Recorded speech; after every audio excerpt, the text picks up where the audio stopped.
You're listening to 101.1 FM WOPP-IP WDRV-IP WALE-IP Providence. I'm your co-host, Dhruv And I'm your co-host, Alejandro Jackson. And this is the Out of Pocket Podcast. Where we pull conversation topics out of our pocket. And occasionally, go out of pocket.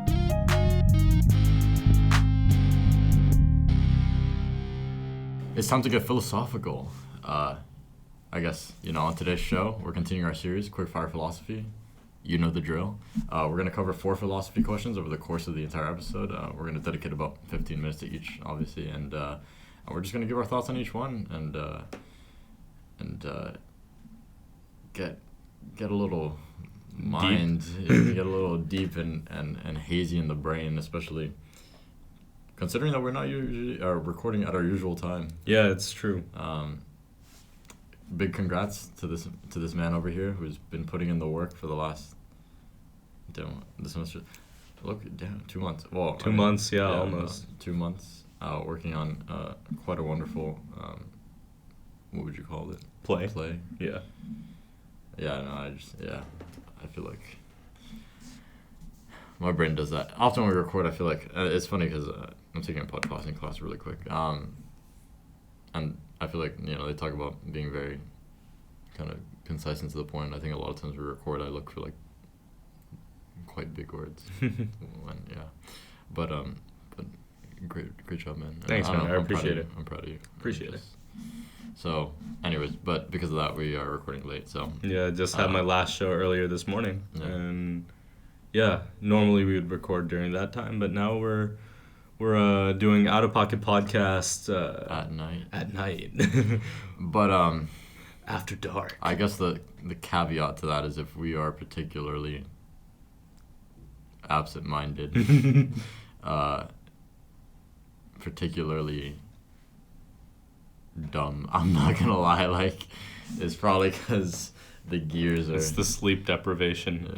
Yeah. This week is. I know. 1 week until spring break. Bro. Please. Dude, I don't even know how. Next thing I know, last night I ended up at box at 1 a.m. I didn't even plan on going. Dude, like that. I heard that party. It sounded lit. Bro, it's just like I didn't even go. I bought a ticket and I didn't go. Mm-hmm. But then I walked a friend home, and then on my way back I went to go speak to David. Yeah. And I stood outside for 30 minutes talking to this man, and then he just pulled you in, dragged me inside, and then next thing I know I'm on this dance floor, and the thing is oh, buddy, it was our friend. If you guys ever watch this episode, hi. I guess it's nice to hear from you or know that you're watching. But basically, I walked Dayoung home because Dayoung needed to pick up Trader Joe's stuff that I bought. Yeah. And then whatever. I went to go speak to David. Next thing I know, I'm in this party. But when I went to go walk Dayoung home, I straight up was in my pajamas and I just threw on a hoodie and a jacket. So I ended up in this box. So party you're in the party in my pajamas. Yeah. And I was just what am I doing here? PJ I party. didn't stay for long. I stayed for 20 minutes after I was on the actual dance floor and I just dipped. But anyway, getting into the episode. Let's jump right into it. First question. If someone you love was killed in front of you, but someone created a copy of them that was perfect, right down to the atomic level, would they be the same person, and would you love them just as much? Wow, that's a spicy starter. For context, Ale curated all of today's questions, so I am getting exposed to these.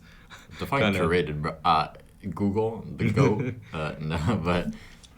My initial reaction is this seems like a variation on the ship of Theseus, which we covered in one of our previous Quickfire Philosophy episodes. I don't remember which one. But I think the sort of interesting curveball with this one is that there's more of an emotional attachment. I think No, I agree. I'm no sailor, right? I would never understand what it's like to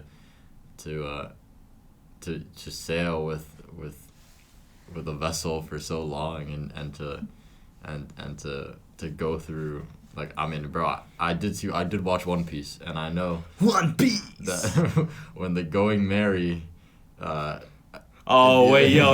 was so sad, dude. So low-key I could never understand. Yeah, that was tragic, man. Yeah, but I would like to argue that a person to person relationship is deeper. It goes deeper than a person to ship. But unless your ship has some magic spirit on it, like the Going Merry, that like be taking care of you like when you don't know it and stuff. I mean, the Argo too in sort of Greco-Roman mythology. You know, Jason on the Argo. Yeah. You know, does the whole thing. And at the end, my boy just like he has his children killed. His wife hits the dip, like hops on some dragons and dips.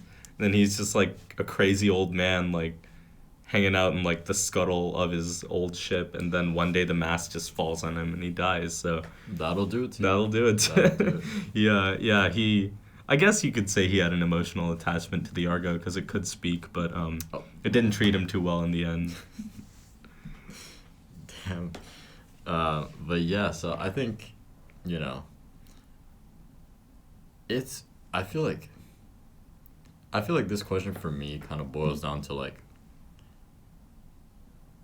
I mean, I would assume, okay, so now we're getting to the realm of like things we don't know about like consciousness and the soul, but like, because like I don't know if necessarily like, because it says perfect right down to the atomic level, does that imply that like the personality? I mean, I guess so, right? Because like the genes, like genes are composed of atoms, and if it's the same series of nucleotides, right? Like, right. They'd be the same person, and all sort of. Yeah. Okay. Yeah, I can agree that on like the genetic component, like let's say for the sake of the question, like they are effectively the same person. You know, it's like, and like even though. Well, the thing is, like, you know, personality isn't necessarily all nature. It's also formed through nurture. So it is, but any like memories or developmental impacts, like, you know, this copy or replica wouldn't have. But let's say for the sake of the question, they did. Okay. Like it is the identical person. I would still argue that you would not love them just as much, because the key to me in this question is it was phrased, if they were killed right in front of you. The attachment you have, like, it's not like a in the middle of the night they were switched. You know, it's not like Shrek 2, like Prince Charming pretending to be Shrek and Fiona's like, what? No, it's I think like like you would be experiencing grief over this person because you have the knowledge that they died, and moreover that you have the trauma that they were killed in front of you.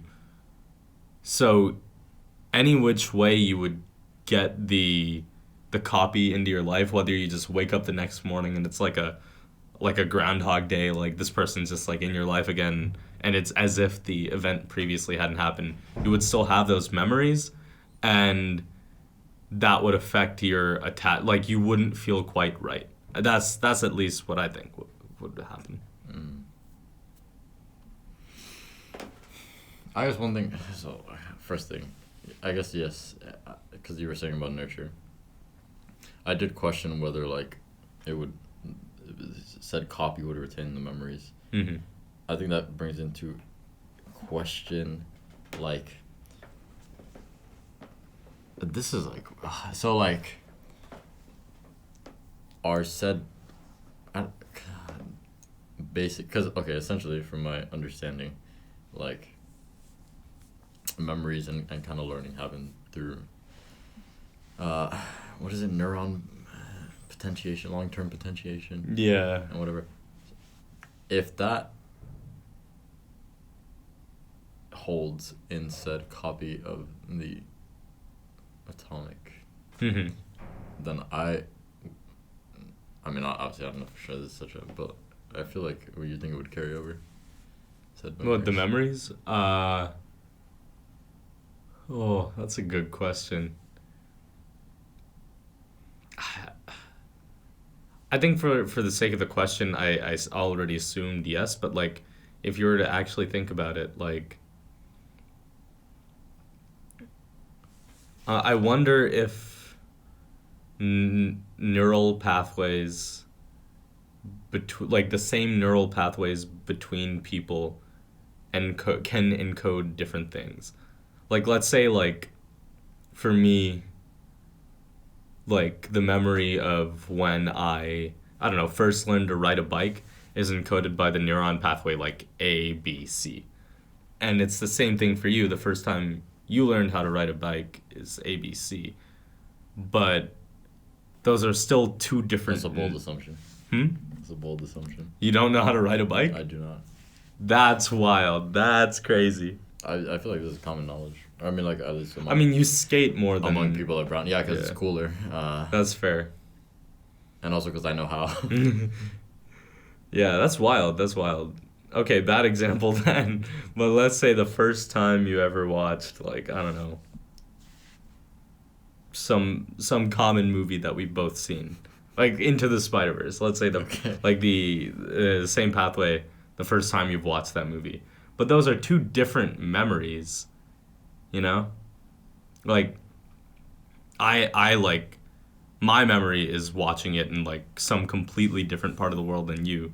Would it be this... completely, bro. What do you mean completely? Where'd you watch it? India. Oh, okay. The first time I watched it, I was in India. But, yeah.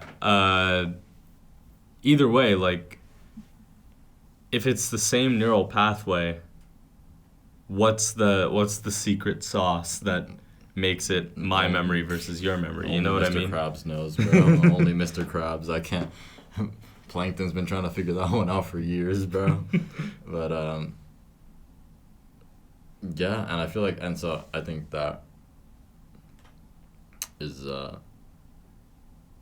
That's kind of something you, like... I feel like, yeah, you'd have to make a lot of assumptions about stuff we don't know. Yeah. But I do. But my second question is, I wonder if, like, people do know, or at least people are researching this, you know? Because I feel like I haven't heard anything about this. Like the sort of, like, storage of memory, or beyond the storage of memories, like, beyond, like, which regions of the brain are involved, like, specific differences between... like two individuals in their storage of memory. I don't know. Yeah. And then I think the other thing is, like, well, I guess going back to what you said, I guess it is true. Like, I don't know. I feel like I do get what you're saying, that I think you would know. I think if you were accepting of it after and you learned to live with it, eventually you could. Because, like, I mean, obviously, this is a very extremely... No, let me not say that. What? That wasn't even obvious. It was just like, okay, like, basically, right? My Xbox headset.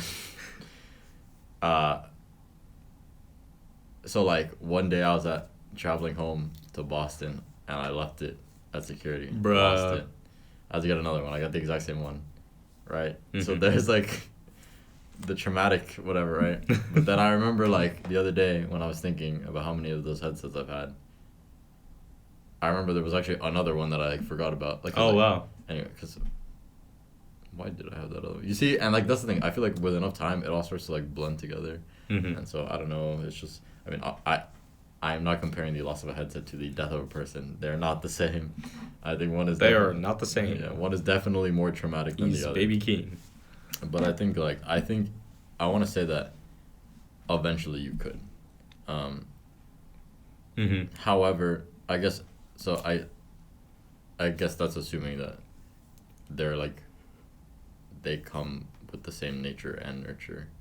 If the kind of nurture is not there, then, and they're kind of like a blank slate, right? Then I do not think so. That raises an interesting, because, like, we're also pretty much addressing the plot of... Have you ever seen Eternal Sunshine? Yeah. Yeah. So, you know, like, two people, they date each other, they break up, and they undergo a memory treatment to forget each other, and then they do it all over again as if it had never happened. I feel like the same thing would happen here. Like, you would be able to fall in love with this clone, effectively. Requiring that your memory be erased of the previous, because I just don't think that, like, or maybe not even erased, but at least like distanced, yourself from it, or like even repress it. So I was thinking. So like, I didn't like. Yeah, like I think that's kind of where you were heading towards. Like, if there's enough distance between you and the sort of traumatic event, you eventually sort of forget and move on. Yeah. Kind of, yeah. I guess so. But I feel like that's kind of a hard thing to forget. I don't know, because I feel like. Watching someone you love get killed in front of you? No, I feel like humans have very interesting responses to trauma, and like there are people who will fully like block it out as if it That's never fair, happened. and that's what like, that's what I'm saying. Like, memory repression is a powerful thing. Like, it would have to require that. And so then the second question becomes like the sort of, what would be the consequence of, like, let's say, traumatic event happened, they got replaced with a clone, you repress that memory, and you're acting as if everything's fine. What would happen if sort of like someone brought it up, like the memory got like resurfaced or whatever? Then I don't know. You'd be like, "What you talking about, fam?" And they'd be like, "Damn, I haven't said that in a minute. What the hell?" And they'd be like, "Bro, you don't remember like in like you don't remember 7 years ago?" Oh, that's also what's that other movie? Jesus. Shutter Island. I've never seen it. Yeah, it's Leo, Yeah, Mark Ruffalo, and all sorts Martin. of dudes. Was it Scorsese? Is he the one who directed that? Yeah, I think so. It's a Scorsese movie. Yeah. Bro got that On the Nature of Daylight by Max Richter playing. SMH. What do you mean? Okay. It's just like it's a good song, but it's a song that's been used in the score of like several different movies for like no reason. Mm-hmm. I don't know. It's funny. Yeah. What's the final verdict? What are we saying? Is it possible to I think like the take we ultimately arrived on is yes, provided that assuming that the clone is effectively the same person. Yes, provided that you forget or have like some level of detachment from the original event. Because if you're like, if you learn to accept the clone, you're like, oh yeah, like this is the same person, then it's gonna effectively be as if the thing had never happened. So, yeah, even though you would have memory of it. So the memory is, the key. Too many factors. Good question. Moving on. So actually, the inspiration behind that question was because last episode we talked about mortality, and you said something about like, you were like, next week on Quickfire Philosophy. Oh yeah. About mortality. Yeah. Okay. Next question. If you could teach everyone in the world one concept, what concept would have the biggest positive impact on humanity? You want to take this one first? I really have no idea. I think if we taught everyone how to read manga, Bro, then like I was gonna say something like cereal before milk. Cereal before milk. It's true. We'd have no more milk before cereal monsters in the world. It's true. Slavery is bad. Honestly, I don't know for this one. Like, it would have to be a lesson that is universally applicable. Bro, I got it. Uh-huh. Ears. Take it away, my man. Acknowledge. It's this thing we learned about in Miss Mata's class about how to listen. So this is corny shit. This is a reference to the play that. What do you mean? No, it's effective, bro. It is effective. It's effective, but it's a reference to the play as in this weekend. But it's this thing we learned about for how to listen. First, you gotta empathize. I hear you. Then acknowledge. Yes, I understand. Then reflect. So you gotta think. Finally, summarize. So what did the other person say? It's like, it's childish, but it's legit, I think. Like, I think, actually that would have been my first instinct on this question anyway. Like, I do think there's like a severe lack of empathy I don't know. I don't know if it's just like me feeling it, or just like if this is like actually something that's happening in the world. But it seems like every time I turn on the news, you know, there's some issue that could be solved if people chose to be kind and listen to each other. But because they aren't, it's just getting progressively worse. So yeah, I think ears is, you know, it's legit. It's like it's a way to come to like go from disagreement to compromise, and I think I got one. people are not willing to compromise anymore. Yeah, what's up? The love of money is the root of all evil. Yeah. No, I'm joking. I'm joking. Communism. Socialism. No. Soy But- cubano. Azúcar. Bro. You don't even just by the way you said that, I'm revoking that card. Bro. Oh man. Everybody knows there ain't no R on the end of the. I mean, yes, there is an R on the end of the word, but like to Cubans, there ain't no R on the Fucking end of that Zuka. word. Okay, I know that was a bold, like that was a very like no, but I do think. To be Cuban and backing communism What is. can I say? It's in my blood, bro. Nature of nurture. Pause. What? Bro? It's not what the. Dude, I live for the people, bro. I work for the community. I work for the whole. Bro, it's what Fidel wanted. Exactly. Bro. Nah, no way. No way. I'm joking. This is satire. This is satire. What was I gonna say? That okay? I know that was a very like drastic like statement, right? Yeah. However, I think it kind of ties into what you said. How a lot of people like you can, like it. A lot of situations can be resolved if people chose kindness, but I think a lot of times, like I mean, it goes without saying, like for example, I forgot who I was. Oh, it was a speaker that we had in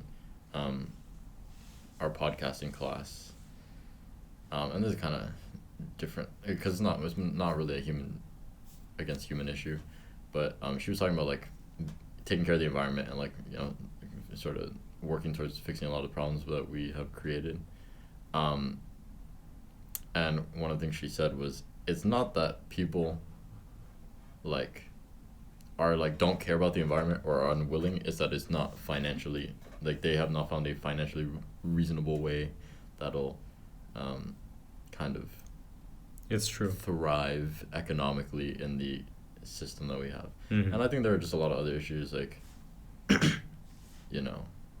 not issues per se, but like little things that like if we were, I feel like even just a little bit less attached to money, it would make the world a better place, I think. Yeah, I agree. I think there's sort of two solutions there. We either stay in like confined in this capitalist system and try to come up with solutions with those boundaries. Mm-hmm. Like for example, like I feel like I keep bringing this up like in various different contexts, but Cocaine Bear? Cocaine bear, it's the solution to humanity's problems. We give the bears the cocaine. Rumbling type. Rumbling type. It's like over the mountains. I'm not gonna lie, that's the solution. It Already, is, bro. it's true. It's fucking air, like the paths is like It's you, I've bro. given, it's like like all of a sudden the entire like human population's like connected through the paths, and I'm like, I've given bears cocaine. You have 48 hours left. Dhruv, let's talk. We can just talk about this. There is nothing left to talk about. No, what I was gonna say is cap and trade. Okay, well, I've not been in any conversation with you in the last ever that you mentioned cap and trade. But,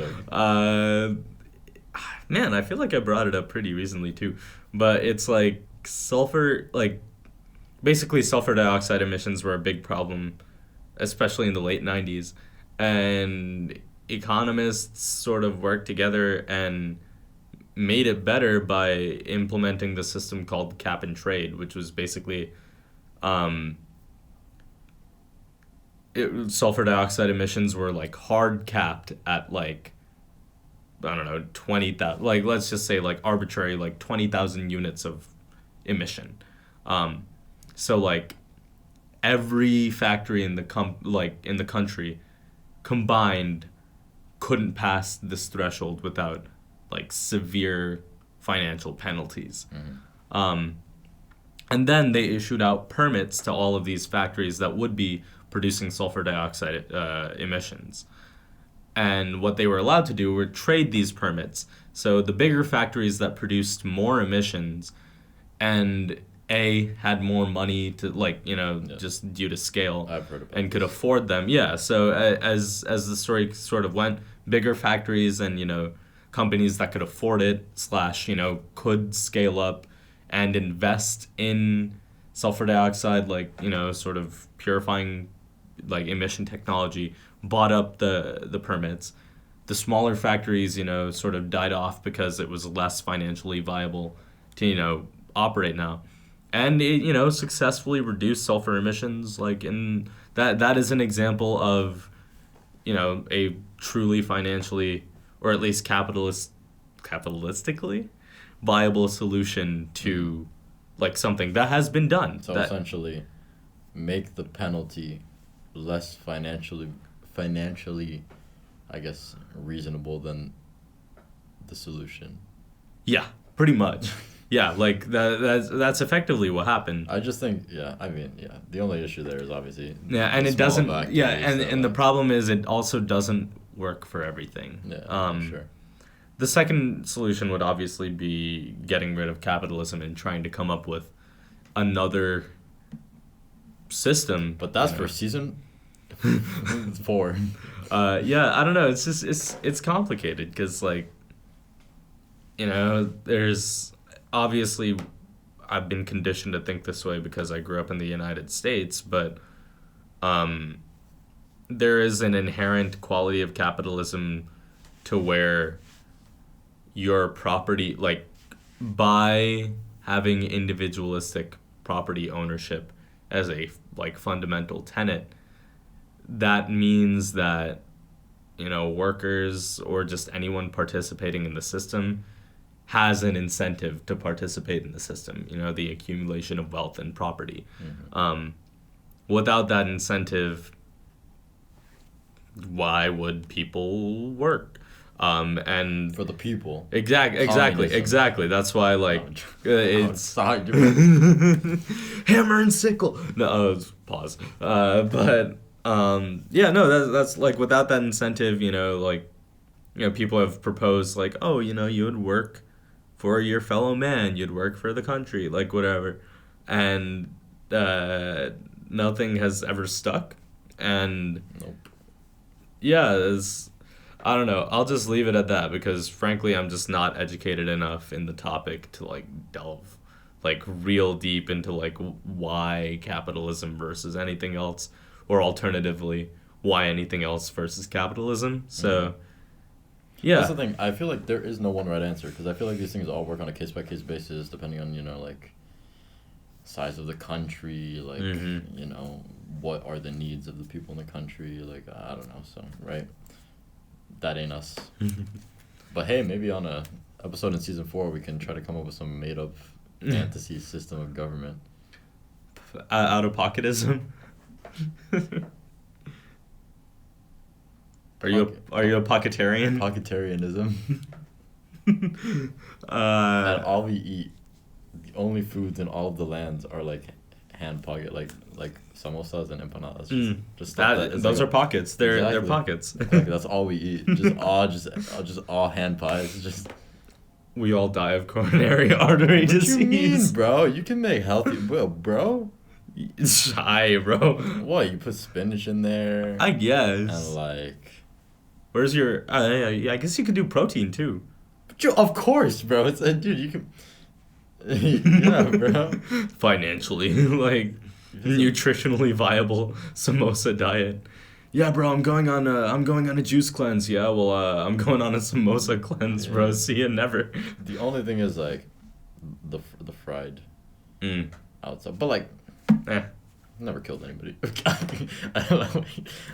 It has though. At Heart Attack Grill. Please sponsor. Have you heard about that? No. Okay. Please sponsor us. Bruh. I'm joking. Well, actually, anyways, I feel like either way, we lose. Aw, man. We sponsorship or no sponsorship. Basically, it's a place where like. Heart Attack Grill. Yeah, so it's a place in Las Vegas. Oh my god. And it's actually called that because people have had heart attacks there before.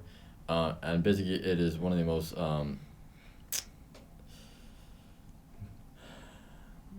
unhealthy, bro. Just like yeah. But like their whole thing is, the rule is if you're like over like 300 or something pounds, you eat for free. So basically, they just incentivize people to worsen their health. And yeah, it's like this whole thing, and like all the like waitresses dress as like nurses because they're just waiting for Las Vegas seems like a wild like pocket of humanity. And I think you have to like sign some waiver, like whatever, like I think they also obviously, I mean, like a lot of restaurants, they have like this like massive burger challenge, whatever, like if you finish it, but you also have to like sign this waiver, like if you die, it ain't on them, like But point being, why did I bring that up? Oh, hand pies, anyway, it has killed people. I'm not ignorant. I promise. Anyways, but empathy. Yeah. Empathize. Well, I guess what is our all roundabout? Just compassion. Compassion. Yeah. Just listen to people. I don't know. I think that What concept? If a single concept, compassion, love, and how vaccines work, or that the Earth is round. Damn, actually, hold on. Let's stay on this question for a second. I start rattling off like, bleach is not gonna cut. Bleach is not gonna cure COVID, guys. Neither is whatever that rabies medicine is. Ivermectin. Yeah. Well, actually, let me not go there. Huh? Darwinism. Dark Darwinism. Bruh said, let them drink bleach. All I'm saying, bro, is like, let them drink. Is like, there once was a man named Darwin, and he went to a place and said that something about genes and stuff and being suited to survive and survival of the fittest. You see, this is what we in the business called problematic way of thinking. And we identified that back in the 1920s when everyone was going around calling... I'm going to stop myself right there. I hope I don't have to explain why social Darwinism is bad to the public, but... What is the definition? Is social Darwinism the same thing as Darwinism? Social Darwinism is when racists started applying Darwin's theories to human evolution. Yeah, okay. And yes, that is... that was not my implication. I know. I was memeing. I was doing it for the bit. That choices to ingest toxic chemicals when they have not been supported by medicine and science and research in order to cure some virus that is not caused or that is not cured by those things. But Trump said it worked. All I'm saying is like we have freedom of choice, and within reason, and if your choices reap some not so nice consequences, like death from but anyway, game over. But compassion and love, right? It's true. I hear you. I'm reflecting on your choice. Well, that got off on a strange tangent. Let's take it back to the next question. Well, this is like so out of left field. Well, actually, I guess not really. If humanity was put on trial by an advanced race of aliens, how would you defend humanity and argue for its continued existence? And I guess this is a honestly, good one. Here's the first question: would you? I would. Okay. Yeah. Would you? Depends on how I wake up that day. Oh man, I have fallen deep down the Vlog Brothers / Green Brothers rabbit hole of having faith in the human endeavor and seeing the beauty in it all the while acknowledging its flaws and hoping for change. So I would step up to bat and defend humanity, and I think like step up to bat, like we take involved with this man playing the Hunger Games. Talking about I volunteer as tribute. It's true, man. Like, how would you defend humanity and argue for its continued existence? I think. Oh, I feel like I mentioned something in the previous conversation that ties over here, but I forget what it was. What, kindness? Yeah. Actually, I think it's more along the lines of like cap and trade, like.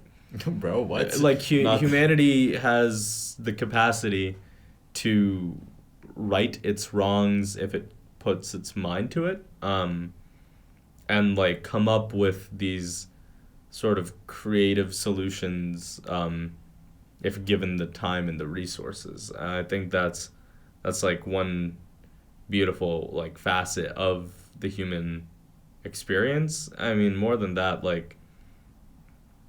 I don't know. It's like I feel like we see so much media these days of like, or like it's a common trope in sci-fi for like humans to be downplayed as like insignificant, like, you know, monkeys as compared to like, you know, some like super advanced Bro, alien. Dragon Ball, bro. Yeah, pretty much, man. Like Kakarot. Oh, I was talking about Frieza, but anyway. Broly, look! Don't even. Anyway. No, but like, yeah, it's you mentioned Dragon Ball. I'm sure like I'm going crazy.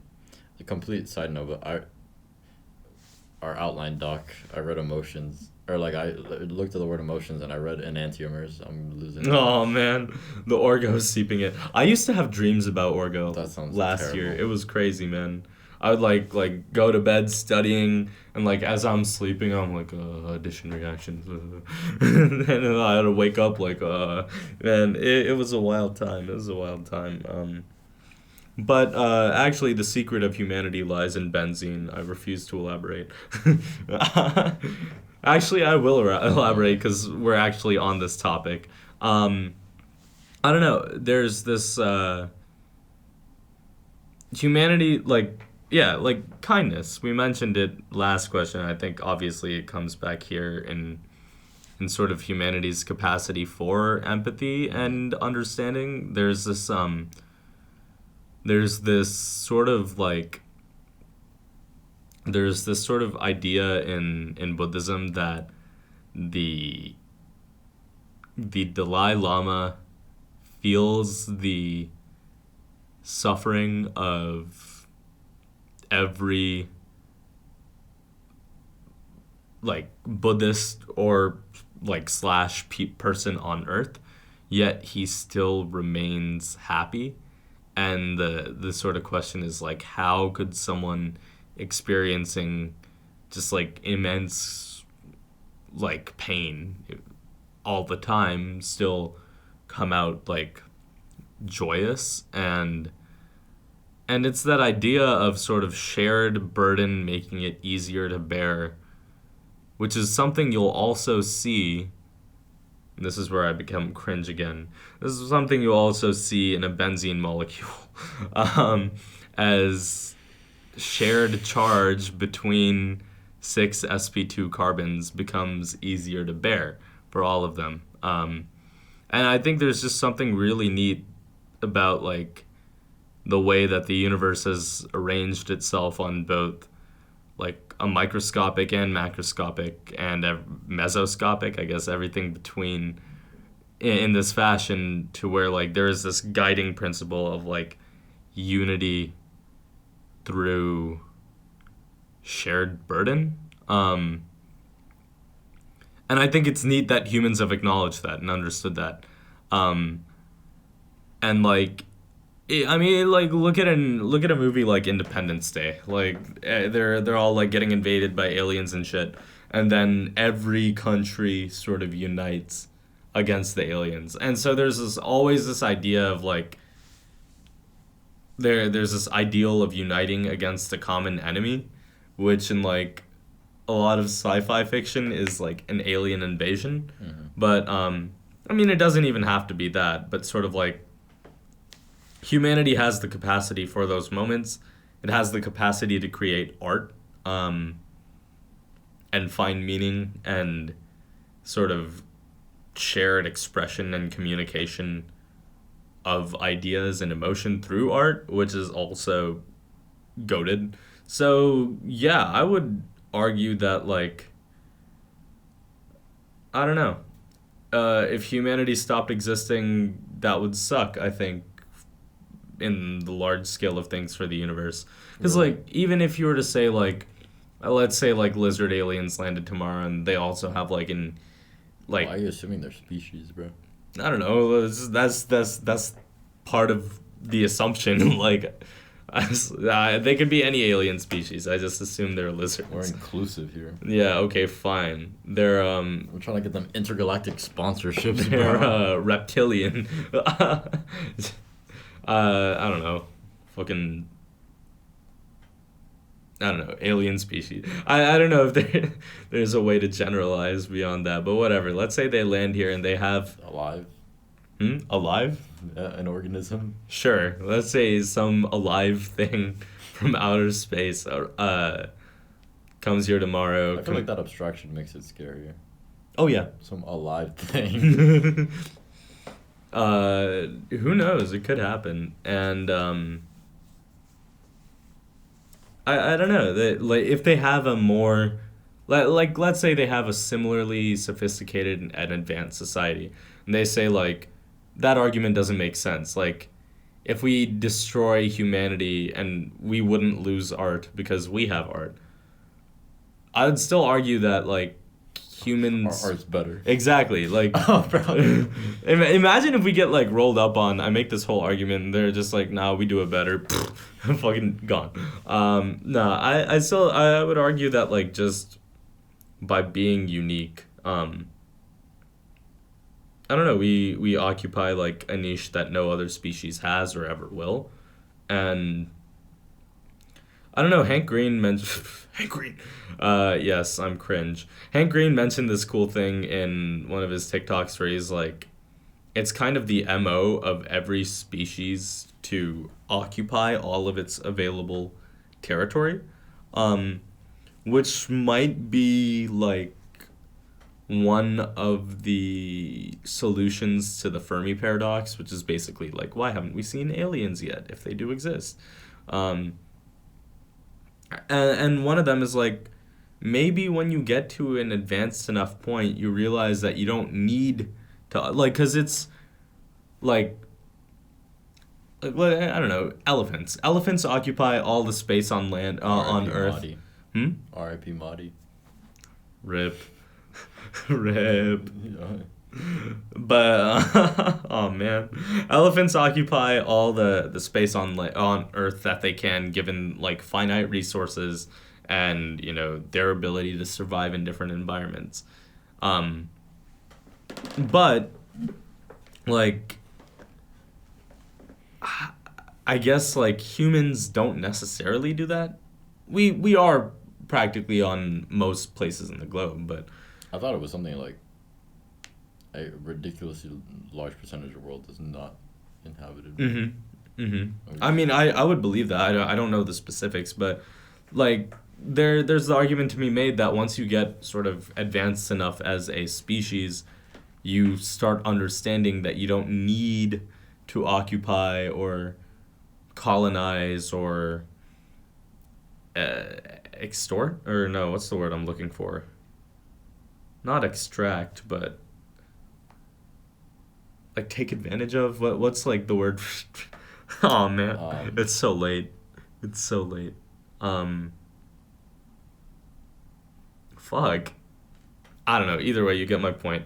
They don't need to necessarily do that. And if aliens or similarly advanced aliens have come to the same conclusion that they don't need to necessarily inhabit every possible niche they can, and they just focus on making their niche better, then, like, that's a net W, I think.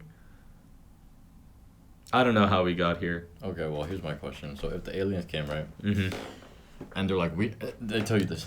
Well, I mean, no, like, I mean, not even they tell you this, but, like, I guess, because now we get into, like, oh, they're lying, but, like, no. Like, let's say we all know, like, they present to you all this evidence and you know it's a fact. they tell you humans are a net negative to the universe, are you still defending us? I would.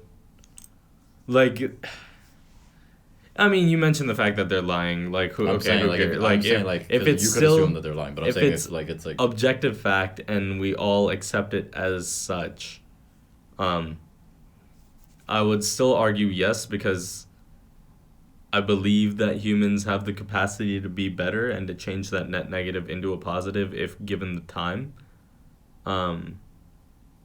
My brother in Christ would have got a lot of that, bro. Yeah, it's true. That's true. Dang, bro. I've been watching too much Lilo and Stitch.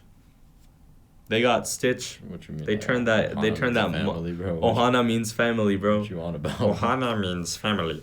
They turned that monster alien into the goat in one movie, and then the Intergalactic Federation was like, yeah, you can live in Hawaii. He's chill. You know what I mean? Like, if humanity was Stitch at the beginning of the movie, I feel like we have the capacity to be Stitch at the end of the movie. This man's like character development, bro. It's true. I'm not gonna lie, we got a long way to go, but yeah, I know, and not a lot of time left, bro. But all right, but yeah, ultimate sort of closing thoughts on this question. Do you think? I mean, I guess I would. I'm not gonna lie, my answer really do depend on. It depends on how I wake up that day. There are some days where I'm just like, I don't know.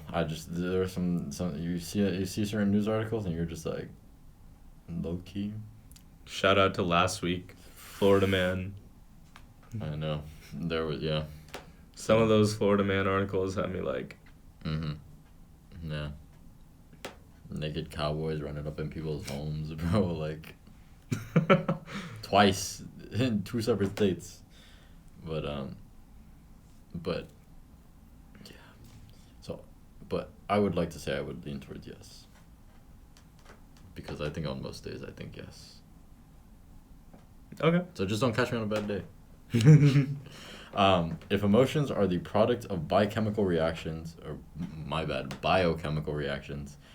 then in the future we will be able to theoretically be able to control them, and if we could, through technology, should we?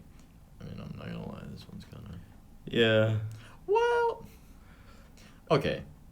I feel like we already do to a Blanket certain answer. extent. What do you mean? Psychotropic medications. I mean, sure.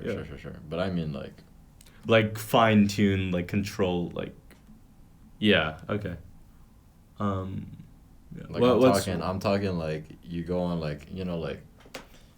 I'm talking like you go on the emotional equivalent of like the app for light strips in your room. Yeah. And you just be like, I want to be happy today. Fuck. Nah. Yeah. What were you about to say about like blanket statement? Yeah. No. No. Like sort of. Yeah. Like I agree. I think too much room for abuse of power. And we can get into I took a biotech and medicine class. We could get into specifics about health disparities, access to these things, socioeconomic gaps in like access to whatever, right? I think, however, and I mean, I guess this is also one of those things, and that is a whole other conversation. Tying back into the beginning of the episode, or like early in the episode, we talked about capitalism and yada yada whatever. But like I think giving people the choice, like if they wanted to be like I feel like I don't know if humans should have that choice. Yeah. But I don't know. Like some people are actually gonna wake up and choose violence. Bro. Yeah, literally. They're gonna be like, oh, like literally choose crazy. violence. What a beautiful day. It's like the birds are chirping like fucking Disney ass shit, like cartoon, like smiling sun, whatever. This man wakes up and he's like, it turns up the aggression meter. It's like, I'm gonna be Kang today. Yeah, I don't know. It's an interesting question because I think that unfettered experience of emotion is part of what makes life. I agree. unique and worth living. I think that's true. And there's all sorts of I think humanity is thought about, like, I think one thing that comes to mind for me is, Brave New World by Aldous Huxley. No. There's this book by this dude named Aldous Huxley called Brave New World. And it's kind of, I remember reading it in freshman year of high school, and it was sort of contrasted as a dystopia against 1984, where 1984 had practically like no control, like individuals had no control. It was just like this totalitarian state, like literally 1984. Have you seen that meme? Fucking.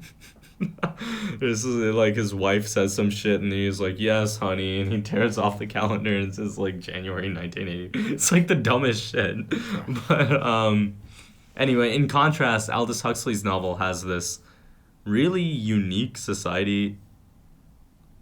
Low-key, I like it better than 1984, but This man was about to say I like it better than ours. but like sort of everyone is born into like a class, and beyond that, like your class doesn't just determine your social standing, but it determines your abilities as a person. Like if you are born like Gamma or whatever, I forget the specifics, but like if you're born in like a specific like worker class, like you physically don't have the capabilities for like higher thinking or whatever. It's crazy. But beyond that upper class of people like are basically hedonists. And in this world state, in this like hyper capitalist world state, they are able to engage in like pretty much whatever they want whenever they want in pursuit of pleasure all the time. And like the book specifically calls these things like orgy porgies, where they just get together and you can fill in the rest. Or they can go to, they call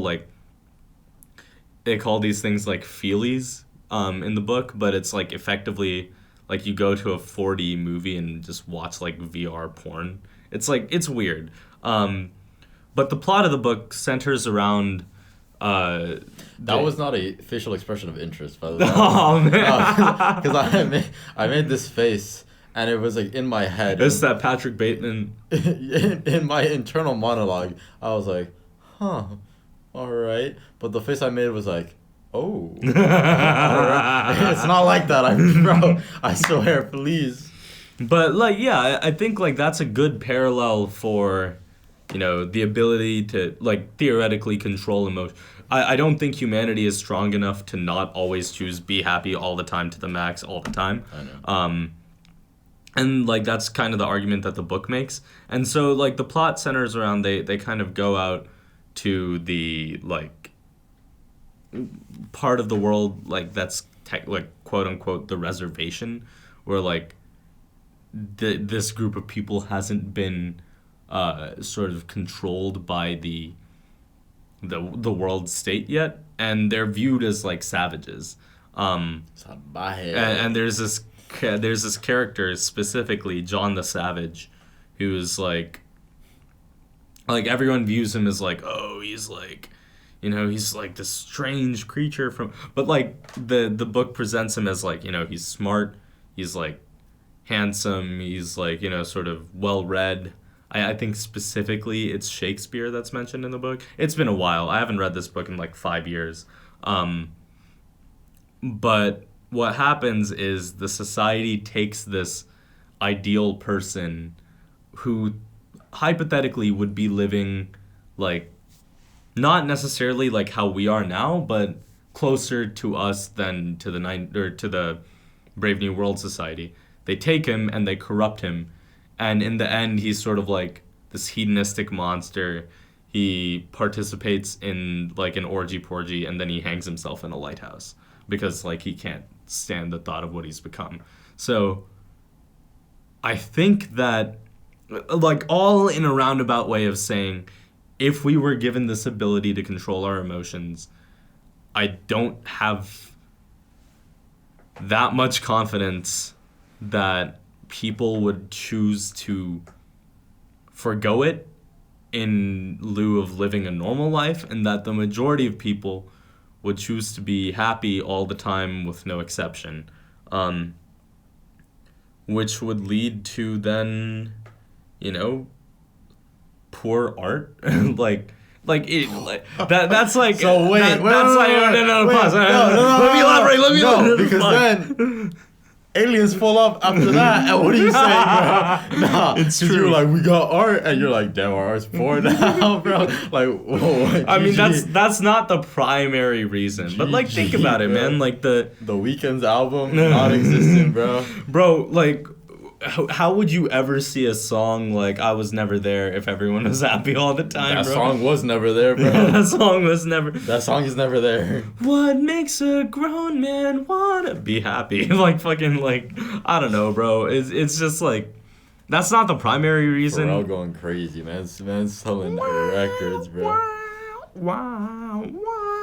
What? It's like the fucking synth at the beginning of the song. I don't know, because I just said Pharrell be going crazy. Oh yeah, because I'm happy. Oh man, that's a throwback song. But anyway, that's obviously not the primary reason. But like, think about it. Like I am a firm proponent of not like always indulging in like sad media.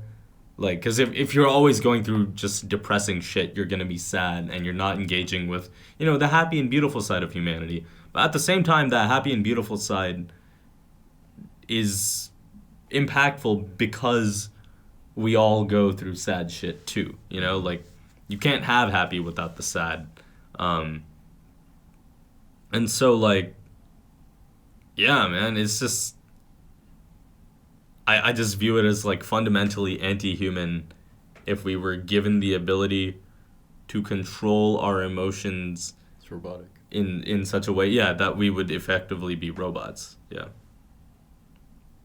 Yeah, I've been talking for a minute. What's your take? That's a good question.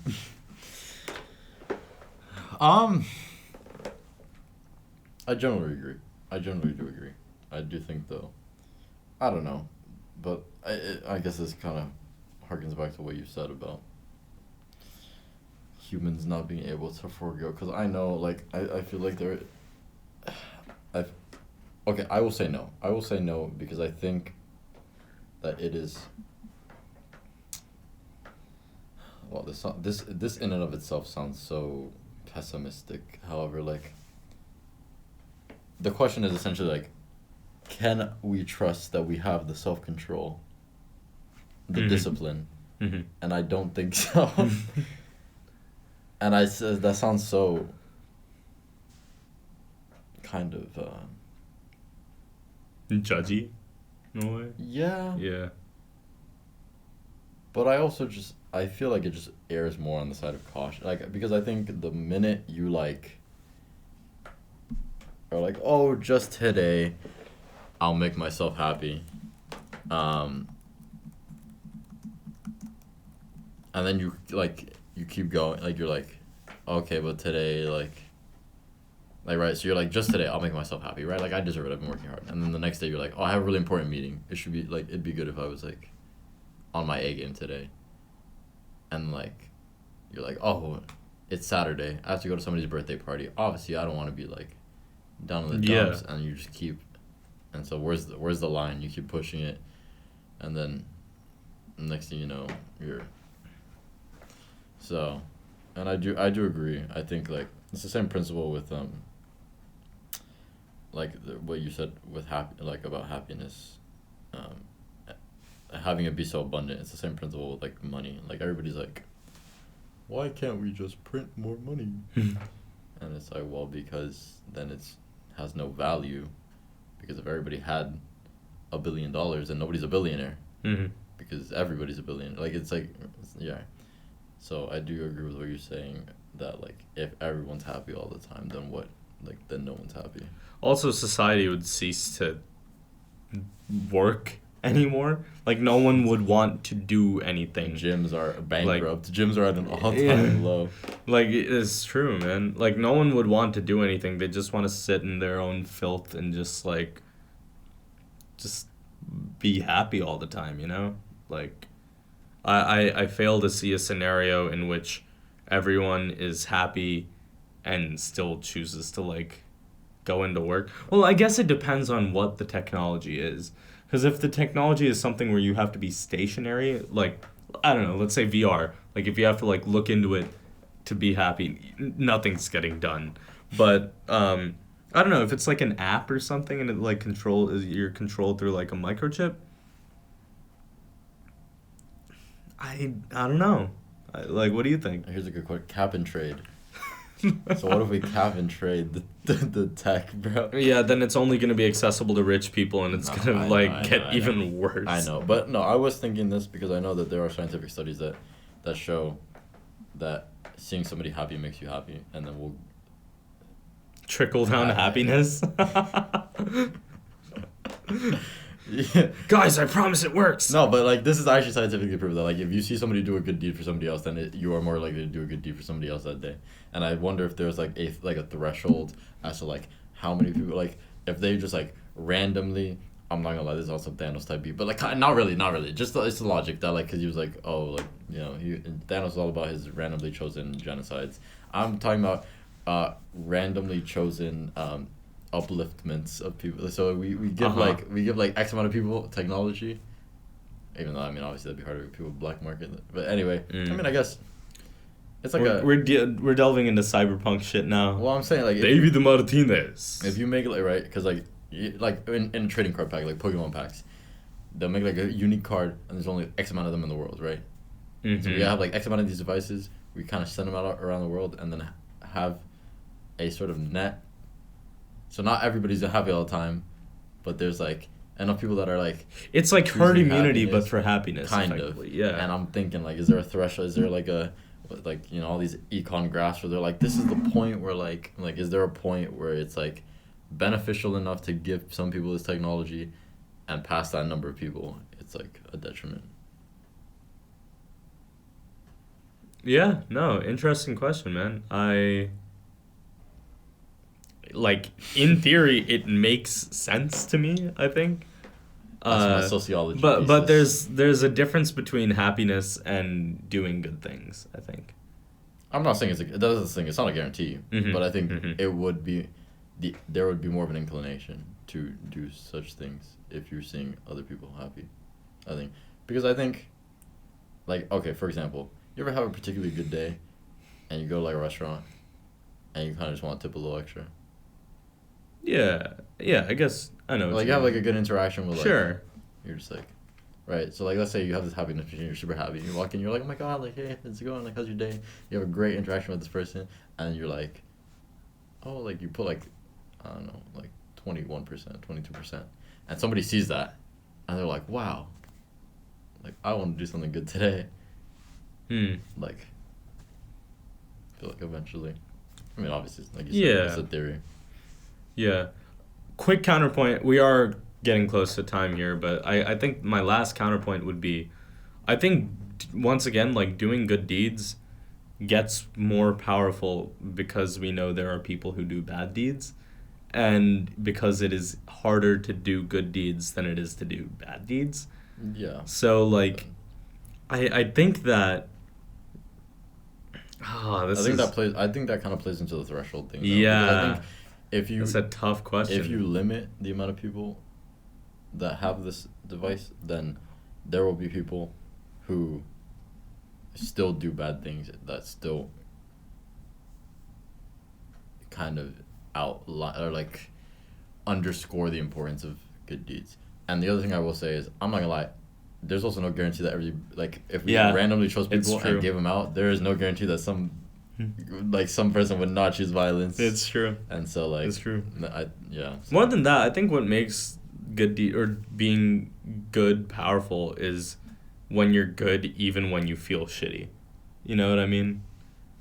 So like I think like the correlation between being happy and doing good things is there, but I think it's also like you can be sad and still be a good person. I think so. You know? But anyway, we're coming up decently over time here, so concluding thoughts. We'll workshop the thesis, but in the meantime, no. Yeah, bro, we got to put him in the put it alongside the WPVI in terms of our sociology. The WPVI in terms of our sociology theses. We got to cooking. Anyway. I forgot about that. Anyway, you've been listening to 101.1 FM WOPPIP WDRVIP WALEIP Providence. You guys can find us at www.theoutapocketpodcast.com, and Outta is spelled OUTTA. And through there you can find our Instagram, Spotify, Apple Podcasts, and YouTube. Go subscribe to us on all those sites. You can also catch us on the contact page of our website. Shoot us an email. Let us know what you think, what you want to see more of, whether you want to be on the show. Once again, thank you so much for tuning in to the Out of Pocket Podcast. We'll see you next week, and survive. Guys, we got one more week until spring break. Actually, that's a good question. We can make it. Survive. I'm not gonna lie. I will say, just slight addendum. We'll see you next week.